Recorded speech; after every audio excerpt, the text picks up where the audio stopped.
anger and confusion at that little excerpt that they released. You were talking about what sort of rules might govern men and women working together in the workplace and a number of related issues. So I wanted to ask you about that interview, what happened in that interview and what happened in that exchange, and maybe give some context to what was going on in that particular exchange that some of us saw. Well, I think what happened in the interview is what's happening as the traditional media fall to their knees and perish, which is happening at an extraordinary rate. You saw that Canadian newspapers have gone cap in hand to the federal government for subsidy. You know that CBC has 145,000 YouTube subscribers. I don't remember what their yearly budget is, but it's in the, if I remember correctly, it's $1 billion, but that might be wrong. But it doesn't matter. It's a lot.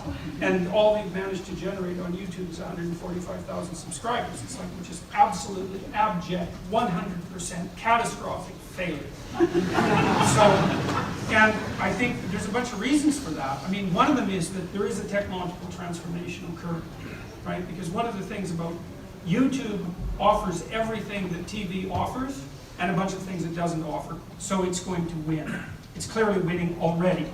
And then I think that what's happening as the classic broadcast media starts to spiral is their good people start to leave. It's a Pareto distribution issue. The good people start to leave because they can, and then those that remain are less competent, and they get more desperate, and they broadcast more and more opinionated and polarized pieces to attract the remaining audience as they spiral towards zero.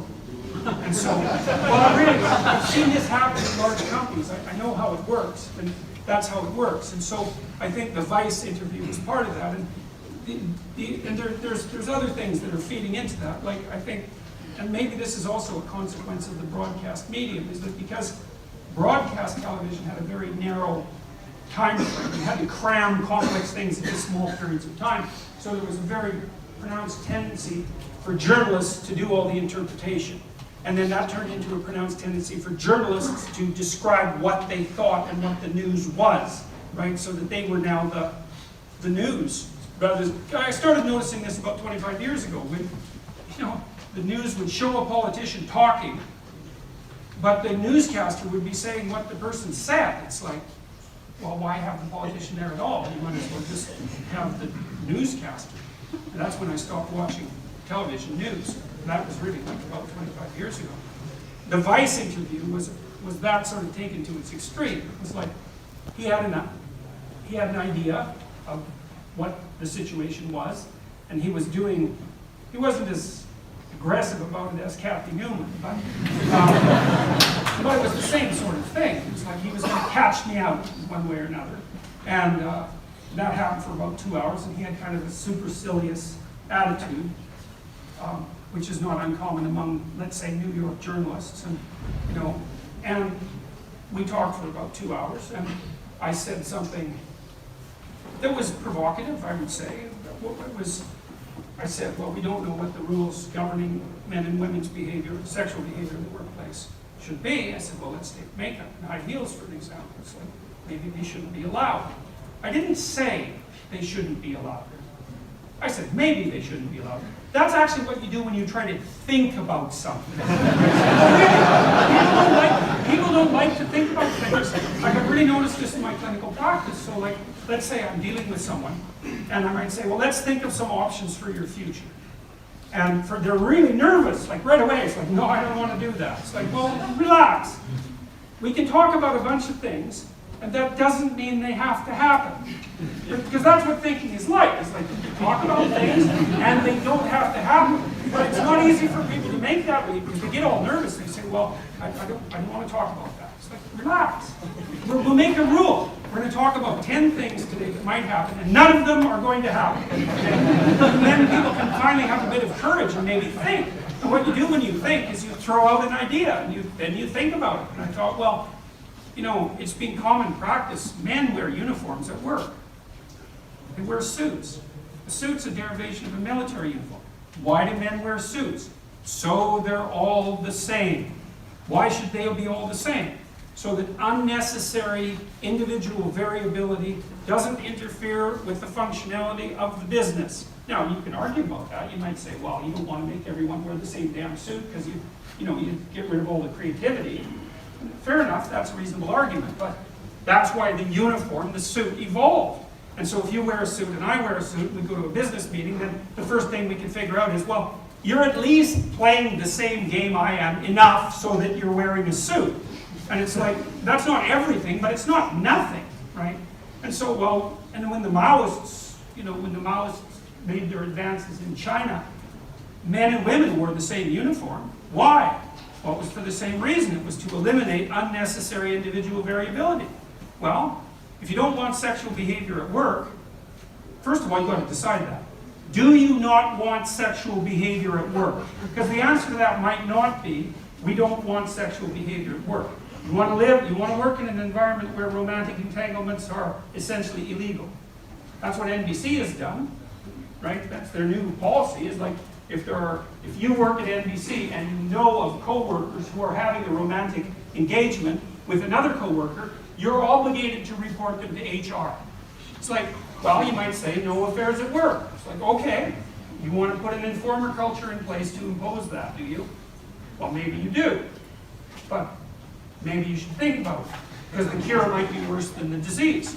It's like, well, like the evolutionary psychology and biology of makeup and high heels is crystal clear. I mean, people disputed that. It's like, well, read the goddamn literature, morons. I mean, you get so sick of this. It's like, these aren't opinions that I'm just trotting out.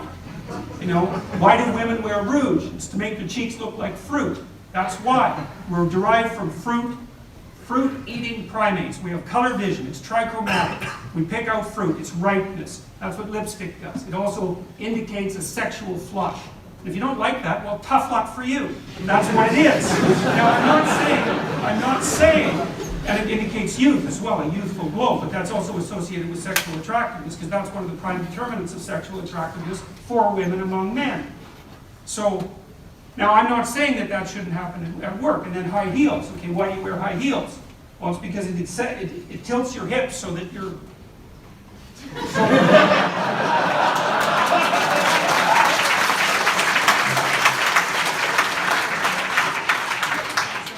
Is that acceptable at work? Well, of course. It's like, no, not of course. Not of course. Perhaps. But we can't have a serious discussion about what's acceptable at work and what isn't, because we're too damn immature to have the discussion. We can't even throw things out on the table like that. It's like, I don't know what the rules should be. At my workplace, at the university, I've been warned innumerable times not to have a discussion with a student, male or female, but it's the females that are of concern in this particular rule, with the door shut. And that's not like 6 months ago. That's not like 3 months ago. That's like advice from the last 15 years. Now, I don't listen to that because I think, sorry, I'm not living that way. But these things are tense. They're tense.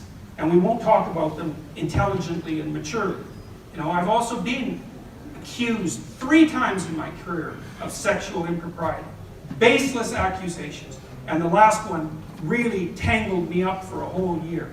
It's not entertaining. So there's plenty to be sorted out, but like I said already, we live in the delusion of a 13-year-old adolescent girl, and so as long as we maintain that level of sophistication, we're not going to have a real conversation about what rules should govern men and women in the workplace. So you can't even open the damn discussion without being jumped on by, a ray of like rabid harpies. So that in the Vice interview, it's like, it's no bloody wonder the media is dying. They're doing everything they possibly can to cut their throats and bleed out as fast as they possibly can. I read a bunch of the comments on the Vice interview, and some of them were irritated at me about the makeup and high heel thing. It's like, well, whatever. I knew perfectly well what I said. I thought, oh yeah, I'll say this, and it's the only goddamn thing. Right. It shows how predictable it was. But most of the comments that I've read so far have been, look, Vice guys, we know what you're up to, and we're pretty much sick of it. And I know that people like Ben Shapiro's, he won't appear now if it isn't live.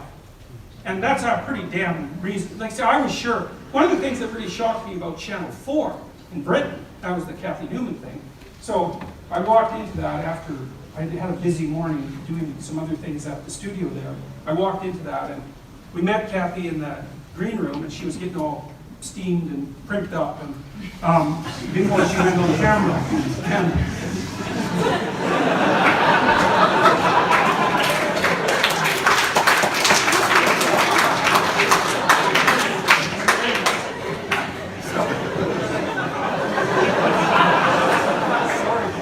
that's the truth.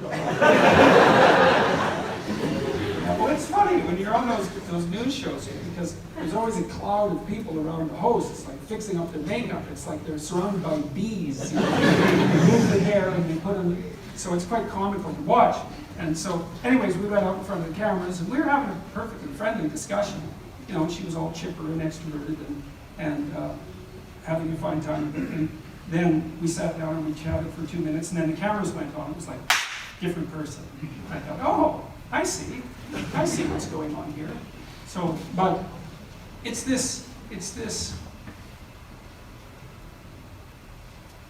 a defunct mode of communication, I think. People are gravitating towards YouTube because it's rough and ready. It's like, this is why Joe Rogan works. It's like, Joe's not all made up. He's not, you know, he's like the rear end of a smashed up truck. I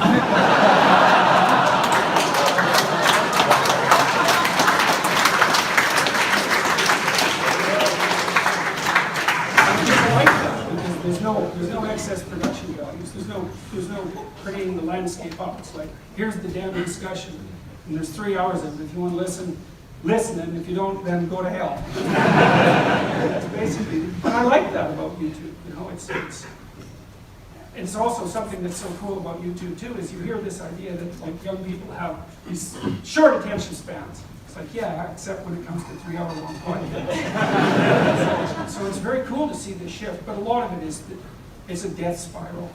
And I think a lot of the polarization in our society is actually a secondary consequence of the death spiral. It's like because the journalists are more and more desperate, and so they're just generating clickbait, and that's polarizing us.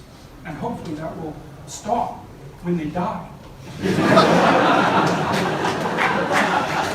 Well, sorry, that's a bit harsh, because there have been lots of journalists who have been really good to me, and I don't want to see the high-quality journalists disappear, but I don't think the high-quality journalists will disappear, because I think their message could move across mediums. But, I mean, when I see CBC, like I watch CBC struggle on YouTube, it's so comical, it's just absurd. It's like, so I saw something that CBC put on YouTube that was 10 minutes long, and I wanted to watch it. And so I sat down to watch it, and I clicked, and there were 3 30-second ads.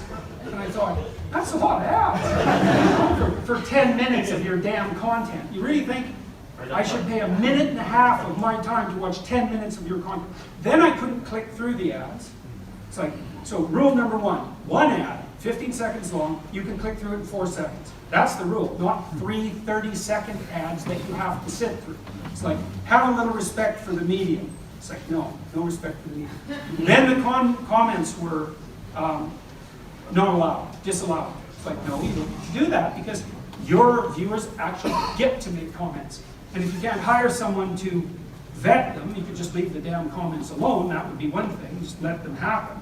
You know, maybe you need someone to weed out the ones that are like so wretched that, you know, any idiot could tell that, you know, it's a, what would you call it, some demented troll who has nothing better to do, you know, but maybe you could just leave them alone.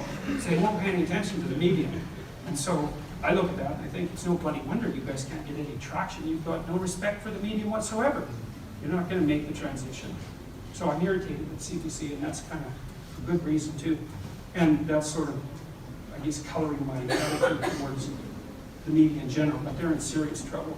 So Vice was a perfect example of that. It's like, you talk for 2 hours, what do? Well, they take the most contentious part of it just to show how damn smart they are. They don't think the people who are watching can see through it, which they could. It's like, to hell with you guys. It's like, that's so cheap and wretched that it's pathetic. It's absolutely pathetic. All you're doing is making things worse. In Lindsay Shepard's situation, she was smart to record her own side just as insurance from sort of dishonesty from the other side.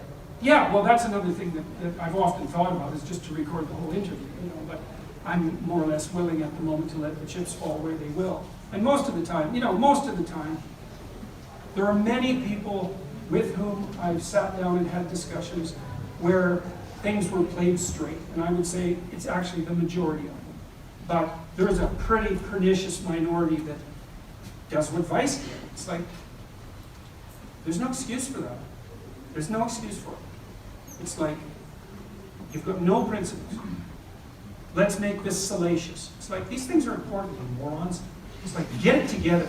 Don't muck about like that. What the hell do you think you're doing? Well, we need the clicks. It's like, up yours. Seriously, it's so pathetic. It's so pathetic. You can't do it on content, so you'll do it on manipulation. There's a motif for your life. I can't do it on content, so I'll do it on manipulation. The motto of Vice.